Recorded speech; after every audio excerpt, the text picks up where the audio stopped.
দেশের বিভিন্ন স্থানে মাঝারি থেকে ভারী বৃষ্টিপাত হচ্ছে। সকাল থেকে খুলনায় ভারী বৃষ্টি শুরু হয়েছে। এতে নগরীর রয়্যাল মোড়, আহসান আহমেদ মোড়, খানজাহান আলী রোড সহ অনেক জায়গায় জলাবদ্ধতা সৃষ্টি হয়েছে। দুর্ভোগ পোহাতে হচ্ছে পথচারীদের। রাজশাহীতেও গুড়ি গুড়ি বৃষ্টি হচ্ছে, তবে জলাবদ্ধতার কোনো শঙ্কা নেই।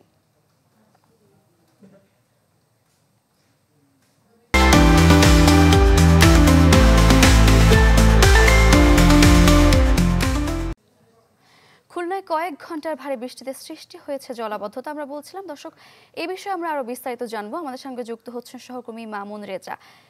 মামুন রেজা, আমরা বলছিলাম কয়েক ঘন্টার বৃষ্টিতে জলাবদ্ধতা সৃষ্টি হয়েছে। সেক্ষেত্রে অন্যান্য সমস্যার সাথে সাথে কিন্তু ডেঙ্গুর প্রকোপ বেড়ে যাওয়ার একটি শঙ্কা রয়েছে।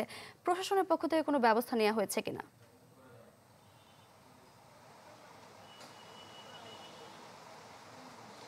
সারিকা, খুলনায় ভোর থেকে থেমে থেমে ভারী বৃষ্টি হচ্ছে। বিশেষ করে সকাল 9:30 থেকে বেলা 11টা পর্যন্ত ভারী বৃষ্টি হয়। এই 1.5 ঘন্টার বৃষ্টিতেই মূলত নগরীর সড়কগুলোতে জলাবদ্ধতা সৃষ্টি হয়েছে। যেসব নিচু সড়ক রয়েছে সেই সড়কগুলোতে কোথাও হাঁটু পানি, কোথাও আরেকটু কম পানি রয়েছে।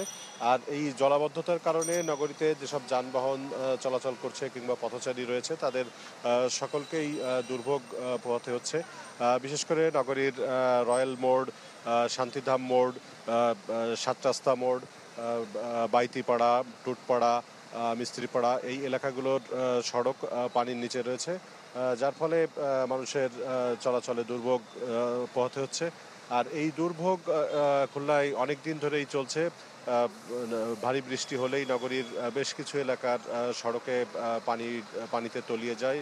পাশাপাশি পার্শ্ববর্তী যেসব দোকানপাট, ঘরবাড়ি রয়েছে সেগুলোর নিচতলাতে পানি ঢুকে যায়। আর এখানে আমরা দাঁড়িয়ে রয়্যালের মোড়ে রয়েছি। এখানে দেখেছি সকাল থেকে যে বেশ কয়েকটি যানবাহন যানবাহন বিকল হয়ে গেছে পানির কারণে। ফলে সেই যানবাহনগুলো তারা ঠেলে নিয়ে যেতে বাধ্য হয়েছেন এবং গত 5-6 বছরে প্রায় 500 কোটি টাকার মতো কাজ হয়েছে ড্রেন সংস্কারের জন্য, কিন্তু সেটি তেমন কোনো কাজে আসেনি বলে নগরবাসীর অভিযোগ। আর এই জলাবদ্ধতার কারণে বিভিন্ন জায়গাতে পানি জমে থেকে ডেঙ্গু সৃষ্টি হতে পারে। ডেঙ্গুর যে মশা সেটি উৎপন্ন হতে পারে। আর এ বিষয়ে সিটি কর্পোরেশন বলছে যে তারা জলাবদ্ধতা নিরসনের জন্য তাদের সাধ্যমতো কাজ করে যাচ্ছেন। সারিকা। মামুন রেজা, ধন্যবাদ।